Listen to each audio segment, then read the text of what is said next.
గురుగారు, మామూలుగా చూసుకుంటే జాగరణ అంటే శివరాత్రి అంటేనే ఉపవాసం అనేది, జాగరణ అనేది ఎంత పవిత్రమైందో మనకు తెలుసు.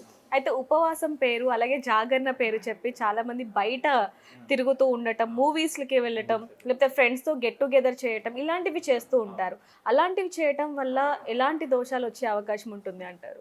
దోషము అనేటటువంటిది కాదు కానీ, అంటే కాలాన్ని శివరాత్రి అనేటటువంటి మహోత్తరమైనటువంటి కాలాన్ని వృధా చేసినట్టుగా అయిపోతుంది. వాళ్ళకు పుణ్యము ఉండదు, పాపము ఉండదు.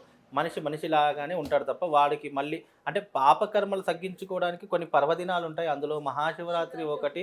ఆ మహాశివరాత్రి సంవత్సర కాలంలో ఒకే రోజు వచ్చేటటువంటి పర్వదినము.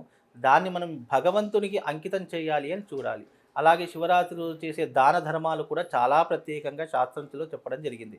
ఎందుకంటే ఈ శివరాత్రి అనేటటువంటిది జాగరణ అని ఎందుకన్నారు అనంటే గనక, ఆ రోజున చేసేటటువంటి జాగరణ సాక్షాత్తు శివుడికి అంకితం చేయబడేటటువంటి ఒక పద్ధతి.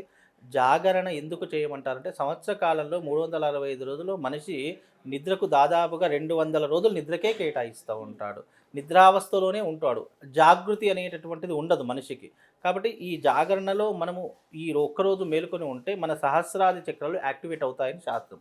ఎలా యాక్టివేట్ అవుతాయి అని అంటే, ఆ రోజున ధ్యానం చేయడము, మంత్ర జపం చేయడము, శివారాధనలో నిమగ్నం అయిపోవడము, శివుడి యొక్క ఆలయాలలో మనము ఏదైనా సేవలో పాల్గొనడము, లేదు అక్కడ ఉన్నటువంటి భక్తులకు ఏదో ఎంతో కొంత సేవ చేసుకోవడం. ఇవన్నీ చేసుకోవడం ద్వారా ఏమవుతుందంటే మన సహస్రాది చక్రాలు యాక్టివేట్ అవుతాయి. ఎప్పుడైతే ఎక్కడనైతే పాజిటివ్ ఎనర్జీ ఉంటుందో అక్కడ మనం తెలియకుండా ఉన్నా గానీ మనకు అనేక రకాలైనటువంటి చక్రాలు యాక్టివేట్ అవుతాయి అని శాస్త్రం.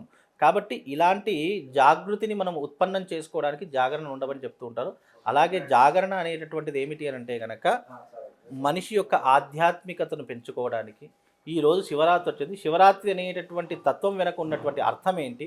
పరమార్థం ఏంటి? అని తెలుసుకోవడానికి, అలాగే శివుడి యొక్క లీలలు తెలుసుకోవడానికి, శివుడి యొక్క జన్మం గురించి తెలుసుకోవడానికి, శివ లీలలు తెలుసుకుంటే ఆ లీలలు తెలుసుకుంటే, అరే! భగవంతుడి యొక్క తత్వం ఇదా? భగవంతుడు ఈ రకంగా మనుషులకు మేలు చేస్తాడా? ఈ రాక్షసులను సైతం శివ అన్న వెంటనే కరుణించే ఇంత గొప్పనైనటువంటి భగవంతుడు మనల్ని ఎందుకు కరుణించడు అనేటటువంటి మన యొక్క మైండ్ సెట్ భగవంతుని మీద ప్రేరణ చేయడానికి జాగరణ ఉండమని చెప్తూ ఉంటాం.